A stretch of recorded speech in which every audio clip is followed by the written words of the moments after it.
গালে আঠার মতো লেগে থাকবে এমন একটা ফিরনির রেসিপি বানিয়ে শেয়ার করছি। এভাবে ফিরনি রান্না করে কাউকে খাওয়ালে অবশ্যই কিন্তু এই রেসিপিটা জানতে চাইবে। চলুন দেখে নিই। প্রথমে এখানে হাফ কাপ পরিমাণ পোলাওয়ের চাল নিয়েছি। এখন এটা ভালো করে ধুয়ে নিচ্ছি। হাতে সময় থাকলে এই চালটা আপনারা ১০ মিনিটের মতো পানিতে ভিজিয়ে রাখতে পারবেন। আমার হাতে সময় ছিল না, এজন্য আমি পানিটা ঝরিয়ে রান্না বসিয়ে দিব।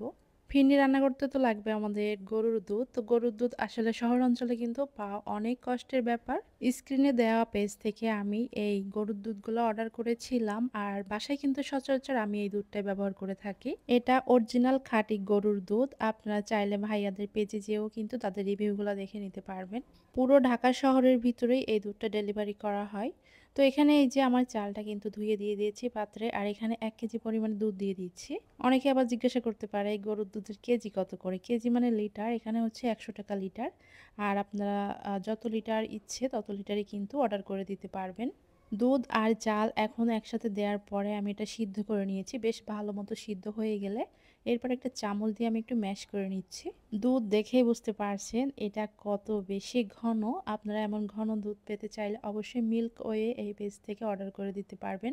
ফ্লেভারের জন্য ২ টা এলাচ, একটা তেজপাতা দিয়ে দিচ্ছি।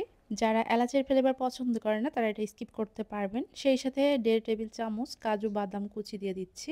সাথে কনডেন্স মিল্ক দিয়ে দিচ্ছি হাফ কাপ পরিমাণে। বাসায় যদি কনডেন্স মিল্ক না থাকে সেক্ষেত্রে চিনিটা দিয়ে দিতে পারবেন। তবে কনডেন্স মিল্ক দিলে এটা অনেক বেশি টেস্টি হয়ে থাকে। এরপর আমি এখানে হাফ কেজি পরিমাণে আবারও দুধ দিয়ে দিচ্ছি।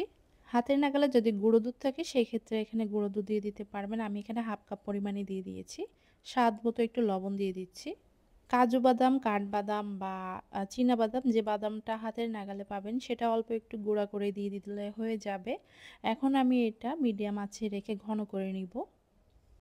ঢাকা শহরে কিন্তু গরুর দুধ পাওয়াটা অনেক বেশি কষ্টের, আর বিশেষ করে বাচ্চাদের জন্য।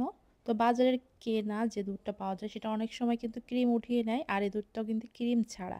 তো চাইলে কিন্তু আপনারা এখান থেকে দুধটা নিয়ে নিতে। এখানে মিষ্টির পরিমাণ একটু কম ছিল, এজন্য 1/4 কাপ পরিমাণ চিনি দিয়ে দিয়েছি। এখন আবারও ভালো করে এটা মিশিয়ে নিচ্ছি। ফিরনি যত বেশি জাল করবেন তত কিন্তু এর টেস্ট বেড়ে যাবে। আর এখন আমি ম্যাশ করার জন্য এখানে একটা হ্যান্ড উইক্স নিয়ে নিচ্ছি। এরপর ভালো করে একটু এভাবে ফেটিয়ে নিতে হবে। দেখবেন যে চালগুলো একদমই মিহি হয়ে যাবে। আমি এখানে ২ টেবিল চামচ পরিমাণে কিশমিশ দিয়েছি। তবে ভিডিওতে আসলে এডিট করার সময় স্কিপ হয়ে গেছে। আপনারা চাইলে কিন্তু এটা স্কিপও করতে পারবেন। আবার যারা পছন্দ করেন তারা দিয়ে দিবেন। ফিরনি অলরেডি রান্না করা হয়ে গেছে। এখন এটা আমি ঠান্ডা হতে দিব। আর ঠান্ডা হওয়ার পরে কিন্তু এটা অনেক বেশি ঘন হয়ে যাবে।